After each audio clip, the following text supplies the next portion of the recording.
क्या कभी आपने सोचा है कुछ लोग बिना किसी कारण दुख क्यों सहते हैं? कोई व्यक्ति पूरी ईमानदारी से जीवन जीता है, फिर भी उसके जीवन में कठिनाइयां आती हैं।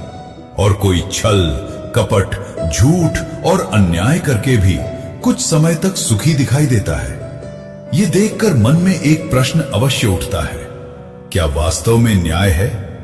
यदि न्याय है तो अधर्मी सुखी क्यों हैं? यदि ईश्वर हैं तो अच्छे लोगों को कष्ट क्यों मिलता है? यदि कर्म का नियम सत्य है तो परिणाम तुरंत क्यों नहीं दिखाई देता? यही प्रश्न कभी अर्जुन के मन में भी उठा था, जब उसने अपने ही संबंधियों, मित्रों और गुरुओं को सामने खड़ा देखा। तब उसका मन भ्रम से भर गया।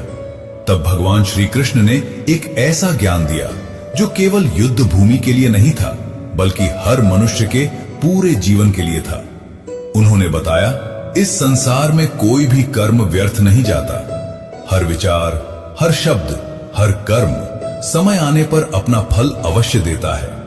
आज नहीं तो कल, इस जन्म में नहीं तो अगले जन्म में, किंतु फल निश्चित है। जिस प्रकार खेत में बोया गया बीज समय आने पर अंकुरित होता है, उसी प्रकार मनुष्य का प्रत्येक कर्म भी समय आने पर फल बनकर उसके सामने खड़ा हो जाता है। यही गीता का अटल नियम है। मनुष्य संसार को धोखा दे सकता है, पर अपने कर्मों को नहीं। वो लोगों से अपनी सच्चाई छिपा सकता है, पर ईश्वर से नहीं, क्योंकि ईश्वर केवल हमारे कर्म नहीं देखते, वे हमारे कर्म के पीछे छिपा हुआ भाव भी देखते हैं। यही कारण है कि गीता केवल कर्म करने की शिक्षा नहीं देती, बल्कि शुद्ध भाव से कर्म करने की शिक्षा देती है। आज का ये ज्ञान केवल सुनने के लिए नहीं है। यदि इसे जीवन में उतार लिया जाए तो मनुष्य कभी किसी से ईर्ष्या नहीं करेगा, कभी किसी के साथ अन्याय नहीं करेगा, और सबसे बड़ी बात, वो अपने जीवन में आने वाले हर सुख और हर दुख का वास्तविक कारण समझ जाएगा। इसलिए इस ज्ञान को अंत तक अवश्य सुनिए, क्योंकि संभव है आज आपको अपने जीवन के अनेक प्रश्नों का उत्तर मिलने वाला हो। कर्म कभी नष्ट नहीं होते। भगवान श्री कृष्ण कहते हैं, मनुष्य सोचता है कि उसका किया हुआ कार्य समाप्त हो गया, पर वास्तव में कोई भी कर्म समाप्त नहीं होता। वो हमारे साथ चलता है। जैसे छाया शरीर का साथ नहीं छोड़ती, वैसे ही कर्म जीव का साथ नहीं छोड़ते। मनुष्य भूल जाता है कि उसने क्या किया था, किंतु प्रकृति नहीं भूलती, ईश्वर नहीं भूलते, कर्म नहीं भूलते। जो दूसरों को पीड़ा देता है, एक दिन वही पीड़ा किसी न किसी रूप में उसके जीवन में लौटती है। जो दूसरों की सहायता करता है, वही सहायता किसी न किसी रूप में उसके जीवन में वापस आती है। इसीलिए गीता कहती है, कभी ये मत सोचो कि कोई देख नहीं रहा, क्योंकि सबसे बड़ा साक्षी स्वयं परमात्मा है। वो मौन है पर अंधा नहीं, वो देर करता है पर अन्याय नहीं करता। फल मिलने में देर हो सकती है, अन्याय नहीं। मनुष्य अधीर है, वो चाहता है आज कर्म करूं और आज ही फल मिल जाए, किंतु प्रकृति का नियम ऐसा नहीं है। यदि किसान बीज बोकर अगले दिन खेत खोदने लगे तो क्या उसे फसल मिलेगी? नहीं, उसे प्रतीक्षा करनी होगी। वैसे ही कर्मों का फल भी समय आने पर मिलता है। कुछ कर्मों का फल तुरंत मिलता है, कुछ का वर्षों बाद और कुछ का अगले जन्म में। इसीलिए कई बार हम भ्रमित हो जाते हैं। हमें लगता है कि अन्यायी व्यक्ति सुखी है, पर हम केवल उसका वर्तमान देख रहे हैं, उसका पूरा कर्म फल नहीं। जिस दिन उसके कर्म पक जाएंगे, उसी दिन उसका भाग्य बदल जाएगा। गीता हमें सिखाती है, कभी किसी के वर्तमान सुख को देखकर उसके जीवन का निर्णय मत करो, और कभी अपने वर्तमान दुख को देखकर स्वयं को अभागा मत समझो, क्योंकि यह केवल एक पड़ाव है, अंतिम सत्य नहीं। सबसे बड़ा कर्म मन में होता है। अधिकांश लोग समझते हैं कि केवल हाथों से किया गया कार्य ही कर्म है, किंतु श्री कृष्ण इससे भी गहरा सत्य बताते हैं। मन में उठने वाला प्रत्येक विचार भी कर्म है। यदि मन ईर्ष्या से भरा है तो वो भी कर्म है। यदि मन किसी का अहित चाहता है तो वो भी कर्म है। यदि मन करुणा, प्रेम और क्षमा से भरा है तो वो भी कर्म है। यही कारण है कि गीता केवल बाहरी व्यवहार बदलने की बात नहीं करती, वो मन को बदलने की बात करती है। क्योंकि मन ही कर्मों का बीज है। बीज बदल जाएगा तो फल भी बदल जाएगा। यदि मन में क्रोध बोओगे तो जीवन में अशांति उगेगी। यदि मन में लोभ बोओगे तो कभी संतोष नहीं मिलेगा। यदि मन में सेवा बोओगे तो शांति अवश्य मिलेगी। इसलिए श्री कृष्ण कहते हैं, सबसे पहले अपने मन की रक्षा करो, क्योंकि यहीं से भविष्य बनता है। दूसरों का कर्म मत देखो, अपना देखो। मनुष्य का सबसे बड़ा दोष है वो अपना जीवन कम और दूसरों का जीवन अधिक देखता है। वो सोचता है उसके पास इतना धन क्यों है, उसे इतनी सफलता क्यों मिली, उसका जीवन इतना अच्छा क्यों है। इसी तुलना में उसका अपना जीवन दुखी हो जाता है। पर श्री कृष्ण कहते हैं, दूसरे के कर्म और उसका फल तुम्हारा विषय नहीं है। तुम्हारा अधिकार केवल अपने कर्म पर है।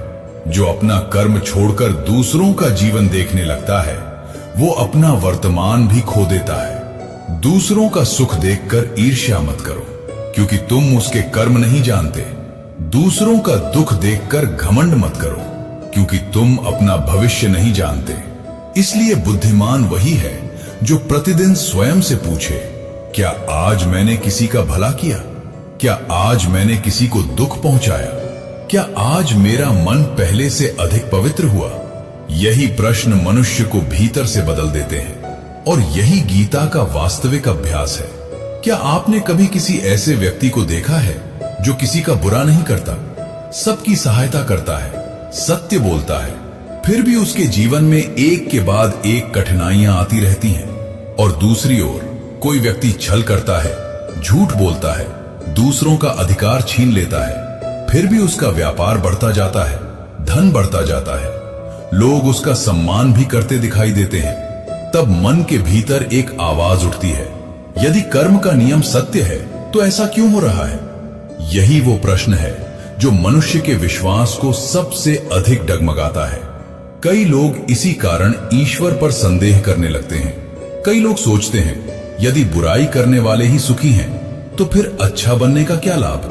किंतु भगवान श्री कृष्ण कहते हैं, यही मनुष्य सबसे बड़ी भूल कर बैठता है, क्योंकि वो केवल सामने दिखाई देने वाला दृश्य देखता है पर संपूर्ण सत्य नहीं देख पाता। जिस प्रकार किसी विशाल वृक्ष को देखकर हम केवल उसकी शाखाएं देखते हैं, उसकी जड़ें नहीं, उसी प्रकार हम केवल वर्तमान जीवन देखते हैं, कर्मों का पूरा इतिहास नहीं। श्री कृष्ण कहते हैं, जो आज दिखाई दे रहा है वही संपूर्ण सत्य नहीं है। आज का सुख बीते हुए शुभ कर्मों का फल हो सकता है और आज का दुख पूर्व में किए गए किसी कर्म का परिणाम हो सकता है। इसी प्रकार आज जो कर्म तुम कर रहे हो उनका फल भविष्य में तुम्हारी प्रतीक्षा कर रहा है। यही कारण है कि गीता बार बार कहती है, दिखाई देने वाले दृश्य पर निर्णय मत करो, क्योंकि सत्य उससे कहीं अधिक गहरा होता है। कर्मों का भंडार कभी खाली नहीं होता। भगवान श्री कृष्ण बताते हैं, मनुष्य का प्रत्येक कर्म एक बीज बन जाता है। कुछ बीज तुरंत अंकुरित हो जाते हैं, कुछ वर्षों बाद और कुछ बहुत लंबे समय बाद। जिस प्रकार एक ही खेत में अलग अलग बीज अलग समय पर फल देते हैं, वैसे ही मनुष्य के कर्म भी अलग अलग समय पर फल देते हैं। इसीलिए यदि कोई व्यक्ति आज सुखी दिखाई दे रहा है तो यह आवश्यक नहीं कि उसके वर्तमान कर्म अच्छे हों। संभव है वो अपने पूर्व के शुभ कर्मों का फल भोग रहा हो। और यदि कोई सज्जन व्यक्ति कठिनाई में है तो यह आवश्यक नहीं कि वो दंड पा रहा हो। संभव है उसके पुराने कर्म समाप्त हो रहे हों और उसके वर्तमान शुभ कर्म भविष्य का सुख बना रहे हों। श्री कृष्ण कहते हैं, बुद्धिमान व्यक्ति वर्तमान परिस्थिति देखकर अपना धर्म नहीं बदलता। वो जानता है कर्म का लेखा कभी मिटता नहीं।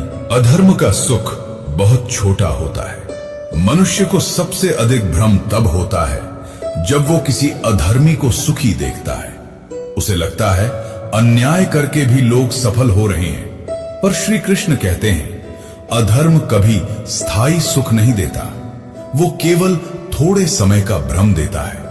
जिस प्रकार दीपक बुझने से पहले एक बार बहुत तेज जलता है, वैसे ही अधर्म भी नष्ट होने से पहले कभी कभी बहुत शक्तिशाली दिखाई देता है, किंतु उसका अंत निश्चित है। झूठ कुछ समय तक चल सकता है, सत्य सदैव चलता है। छल कुछ लोगों को धोखा दे सकता है, पर कर्म को नहीं। लोभ कुछ समय के लिए धन दे सकता है, पर मन की शांति नहीं।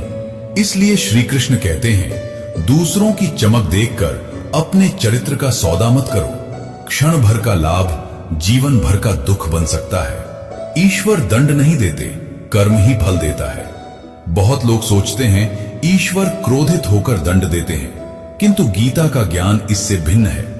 श्री कृष्ण कहते हैं, परमात्मा निष्पक्ष हैं। वे किसी से पक्षपात नहीं करते, वे किसी से शत्रुता नहीं रखते। कर्म ही अपना फल लेकर आता है। जिस प्रकार अग्नि में हाथ डालने पर जलना निश्चित है, वैसे ही अधर्म करने पर दुख निश्चित है। ये दंड नहीं, नियम है।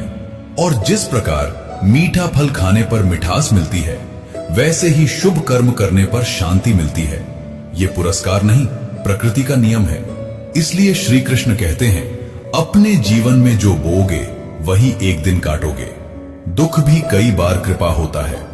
मनुष्य केवल सुख को कृपा मानता है। दुख आते ही वो कहता है, ईश्वर ने मेरे साथ ऐसा क्यों किया? किंतु श्री कृष्ण हमें एक अद्भुत सत्य बताते हैं। कई बार दुख मनुष्य को उस मार्ग से लौटा देता है जहां आगे केवल विनाश था। कई बार असफलता घमंड को तोड़ देती है। कई बार अपमान अहंकार को समाप्त कर देता है। कई बार हानि लोभ को जला देती है। और जब अहंकार, लोभ और मोह कम होने लगते हैं, तभी आत्मा का प्रकाश दिखाई देने लगता है। इसलिए ज्ञानी व्यक्ति दुख से घृणा नहीं करता, वो उससे सीखता है। वो पूछता है, ये परिस्थिति मुझे क्या सिखाने आई है? यही प्रश्न उसे भीतर से बदल देता है। कर्म बदलते ही भाग्य बदलना प्रारंभ हो जाता है।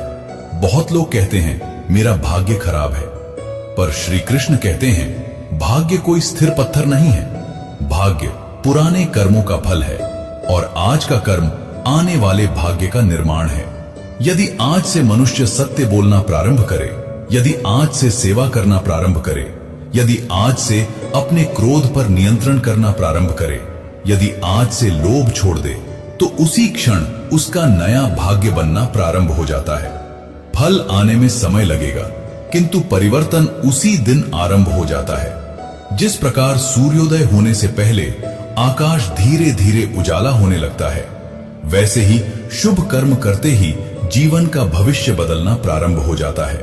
कल्पना कीजिए, यदि आज भगवान श्री कृष्ण आपके सामने खड़े होकर केवल एक प्रश्न पूछें, तुम दिन भर जो कुछ कर रहे हो, क्या वो तुम्हें मेरी ओर ला रहा है, या संसार के बंधनों में और गहराई तक बांध रहा है?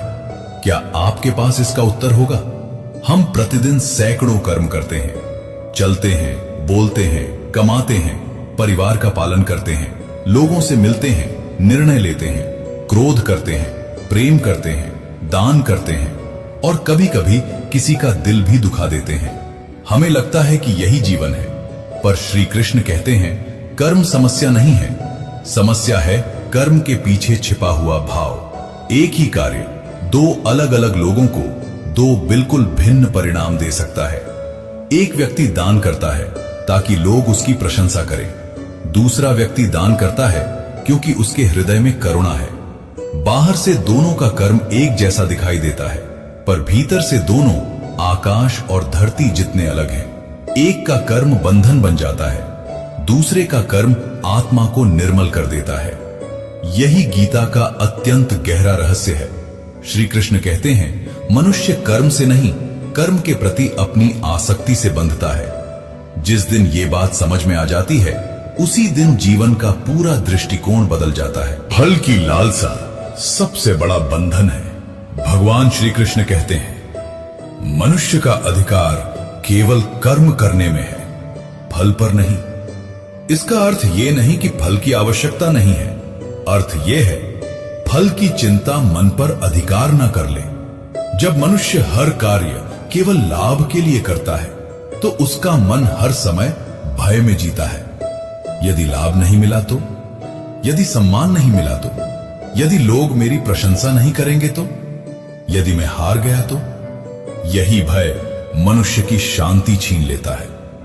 श्री कृष्ण कहते हैं, जो व्यक्ति अपना श्रेष्ठ कर्म करता है और फल को ईश्वर पर छोड़ देता है, उसका मन हल्का हो जाता है। वो कर्म करता है पर कर्म का बोझ नहीं उठाता। यही कर्मयोग का सार है। अहंकार हर शुभ कर्म को भी अशुभ बना सकता है। मनुष्य सोचता है, मैंने ये किया, मैंने उसे बचाया, मैंने उसे दान दिया, मैंने उसे सफलता दिलाई। धीरे धीरे मैं इतना बड़ा हो जाता है कि ईश्वर का स्थान भी छोटा लगने लगता है। श्री कृष्ण कहते हैं, अहंकार सबसे सूक्ष्म बंधन है। यह मनुष्य को दिखाई भी नहीं देता, पर भीतर ही भीतर उसे बांधता रहता है। जो व्यक्ति अपने हर कर्म का श्रेय स्वयं को देता है, वो भूल जाता है शरीर किसने दिया, बुद्धि किसने दी, शक्ति किसने दी, श्वास किसने दी। यदि एक क्षण के लिए भी श्वास रुक जाए तो मनुष्य कुछ भी नहीं कर सकता। इसलिए श्री कृष्ण कहते हैं, कर्तापन का अभिमान छोड़ो, स्वयं को केवल एक माध्यम समझो। जब यह भाव आ जाता है तब कर्म पूजा बन जाता है। क्रोध में किया गया कर्म सबसे अधिक पश्चाताप देता है। श्री कृष्ण अर्जुन से कहते हैं, क्रोध विवेक को नष्ट कर देता है। जब विवेक नष्ट होता है तब स्मृति भ्रमित हो जाती है, और जब स्मृति भ्रमित हो जाती है तब मनुष्य ऐसे कर्म कर बैठता है जिनका पछतावा उसे वर्षों तक रहता है। कितने ही परिवार एक क्षण के क्रोध से टूट गए, कितनी ही मित्रताएं एक कठोर वचन से समाप्त हो गईं, कितने ही संबंध एक आवेश में लिए गए निर्णय से बिखर गए। क्रोध का समय निर्णय लेने का समय नहीं होता। इसलिए श्री कृष्ण कहते हैं, जिसने अपने क्रोध को जीत लिया उसने अपने सबसे बड़े शत्रु को जीत लिया। लोभ कभी समाप्त नहीं होता। मनुष्य सोचता है, बस थोड़ा और मिल जाए फिर मैं संतुष्ट हो जाऊंगा, पर थोड़ा और कभी समाप्त नहीं होता। एक इच्छा पूरी होती है, दूसरी खड़ी हो जाती है, दूसरी पूरी होती है, तीसरी जन्म ले लेती है। यही लोभ का स्वभाव है। श्री कृष्ण कहते हैं, लोभ अग्नि के समान है, उसमें जितना ईंधन डालो वो उतनी ही बढ़ती जाती है। धन कमाना दोष नहीं है, पर धन के लिए धर्म छोड़ देना यही पतन की शुरुआत है। जो मनुष्य धन का स्वामी बनता है वह सुखी रहता है। जो धन का दास बन जाता है वो कभी शांत नहीं रह सकता। क्षमा सबसे ऊंचा प्रतिशोध है। जब कोई हमारा अपमान करता है, मन कहता है उसे उसी प्रकार उत्तर दो, पर श्री कृष्ण का मार्ग अलग है। वे कहते हैं, दूसरे का कर्म उसका भविष्य बनाएगा, तुम्हारा उत्तर तुम्हारा भविष्य बनाएगा। यदि किसी ने तुम्हारे साथ अन्याय किया और तुमने भी वही किया, तो अंतर क्या रह गया? क्षमा का अर्थ अन्याय को स्वीकार करना नहीं है। क्षमा का अर्थ है अपने मन को विष से मुक्त कर देना। जो व्यक्ति वर्षों तक बदले की आग में जलता रहता है, वह सबसे अधिक स्वयं को जलाता है। इसलिए श्री कृष्ण कहते हैं, दूसरों को दंड देने से पहले अपने मन को मुक्त करो। यही सच्ची विजय है। हर रात स्वयं का न्याय करो। मनुष्य पूरे संसार का मूल्यांकन करता है, पर स्वयं का नहीं। वह सबकी गलतियां देखता है, अपनी नहीं। श्री कृष्ण का मार्ग बिल्कुल भिन्न है। वे कहते हैं, हर दिन समाप्त होने से पहले कुछ क्षण अपने भीतर बैठो, अपने आप से पूछो, क्या आज मेरे कारण किसी को दुख पहुंचा? क्या आज मैंने किसी के साथ अन्याय किया? क्या आज मैंने सत्य का पालन किया? क्या आज मेरा मन कल से अधिक शांत हुआ? यदि उत्तर अच्छा है तो ईश्वर को धन्यवाद दो। यदि उत्तर अच्छा नहीं है तो स्वयं को बदलने का संकल्प लो। यही प्रतिदिन का आत्मनिरीक्षण धीरे धीरे मनुष्य के कर्मों को बदल देता है, और जब कर्म बदलते हैं तब भाग्य भी बदलने लगता है। कल्पना कीजिए, आपके जीवन का अंतिम दिन आ चुका है। जो धन आपने जीवन भर कमाया वह यहीं रह जाएगा। जिस घर को बनाने में वर्षों लगा दिए वह यहीं रह जाएगा। जिन वस्तुओं के लिए आपने अपनों से भी दूरी बना ली, वे सब यहीं रह जाएंगी। यहां तक कि यह शरीर भी एक दिन पृथ्वी को सौंप दिया जाएगा। उस समय केवल एक ही वस्तु आपके साथ जाएगी, आपके कर्म। न आपका नाम, न आपका पद, न आपकी प्रसिद्धि, न आपका अभिमान, केवल आपके कर्म। भगवान श्री कृष्ण इसी सत्य को समझाते हुए कहते हैं, मनुष्य अपने कर्मों से कभी अलग नहीं होता। जिस प्रकार छाया शरीर का साथ नहीं छोड़ती, उसी प्रकार कर्म आत्मा का साथ नहीं छोड़ते। इसीलिए बुद्धिमान मनुष्य केवल अच्छा जीवन जीने का प्रयास नहीं करता, वह ऐसा जीवन जीता है जिसे अंत समय में याद करके उसका मन काम पे नहीं। आज संसार का सबसे बड़ा दुख यह नहीं है कि लोगों के पास धन कम है, सबसे बड़ा दुख यह है कि लोगों के पास शांति कम है। धन बढ़ रहा है पर संतोष घट रहा है, सुविधाएं बढ़ रही हैं पर धैर्य घट रहा है, संपर्क बढ़ रहे हैं पर संबंध टूट रहे हैं, ज्ञान बढ़ रहा है पर विवेक कम होता जा रहा है। ऐसे समय में श्री कृष्ण का संदेश पहले से भी अधिक आवश्यक हो जाता है, क्योंकि वे केवल जीवन जीना नहीं सिखाते, वे जीवन को पवित्र बनाना सिखाते हैं। स्वयं को बदलो, संसार अपने आप बदलता दिखाई देगा। मनुष्य का स्वभाव है, वह दूसरों को बदलना चाहता है। वह चाहता है परिवार बदल जाए, समाज बदल जाए, लोग बदल जाए। पर श्री कृष्ण कहते हैं, यदि दीपक स्वयं बुझा हो तो वह दूसरे दीपक कैसे जलाएगा। इसलिए परिवर्तन की शुरुआत स्वयं से करो। यदि तुम सत्य बोलोगे तो सत्य तुम्हारे घर में प्रवेश करेगा। यदि तुम करुणा रखोगे तो करुणा तुम्हारे संबंधों में दिखाई देगी। यदि तुम क्षमा करोगे तो तुम्हारा मन हल्का होगा। दुनिया को बदलने का सबसे सरल मार्ग स्वयं को बदलना है। हर परिस्थिति में धर्म का साथ मत छोड़ो। जब जीवन अच्छा चलता है तब धर्म पर चलना सरल लगता है, पर वास्तविक परीक्षा तब होती है जब अन्याय सामने खड़ा हो, जब कठिनाई आए, जब अपमान मिले, जब मेहनत का फल देर से मिले। यहीं अधिकांश लोग अपना मार्ग बदल लेते हैं। वे सोचते हैं, एक बार झूठ बोल लेने से क्या होगा, एक बार छल कर लेने से क्या होगा, एक बार किसी का अधिकार छीन लेने से क्या होगा। श्री कृष्ण कहते हैं, अधर्म कभी एक बार नहीं होता, पहली बार केवल आरंभ होता है, उसके बाद वही मनुष्य का स्वभाव बन जाता है। इसीलिए परिस्थिति कैसी भी हो, धर्म मत छोड़ो, क्योंकि धर्म तत्काल लाभ नहीं, स्थायी कल्याण देता है। मन ही स्वर्ग है और मन ही नरक। बहुत लोग स्वर्ग और नरक को मृत्यु के बाद की अवस्था मानते हैं, पर श्री कृष्ण मनुष्य को वर्तमान का सत्य दिखाते हैं।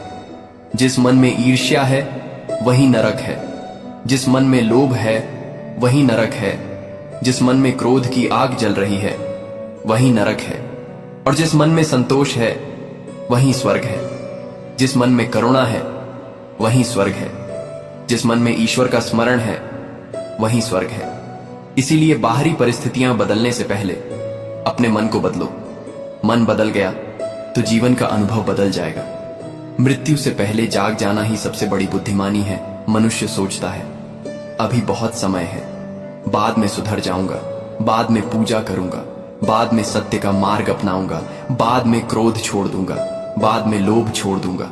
पर श्री कृष्ण कहते हैं, जीवन का सबसे बड़ा भ्रम यही है, अभी बहुत समय है, किसी को नहीं पता अगली सांस निश्चित है या नहीं। इसलिए जो बदलना है आज बदलो, जो छोड़ना है आज छोड़ो, जिससे क्षमा मांगनी है आज मांगो, जिसका भला करना है आज करो, क्योंकि बीता हुआ कल लौट कर नहीं आता और आने वाला कल निश्चित नहीं है। सबसे बड़ा धन सत्कर्म है।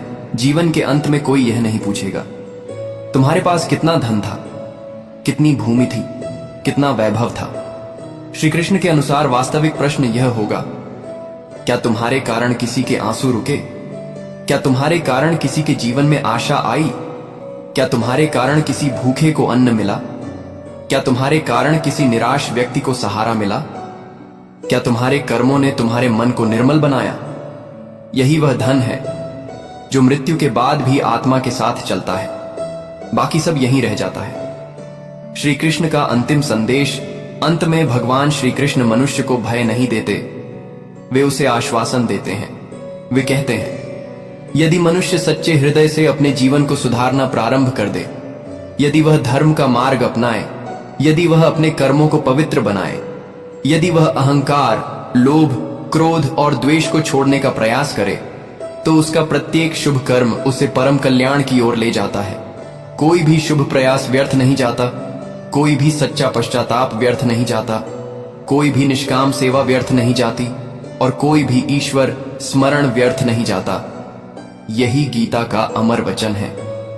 तो आज हमने श्री कृष्ण के माध्यम से जाना कि कर्म कभी नष्ट नहीं होते, हर विचार, हर वचन, हर कर्म एक दिन हमारे सामने फल बनकर अवश्य आता है। इसलिए जीवन को दूसरों से जीतने में मत लगाइए, स्वयं को जीतने में लगाइए।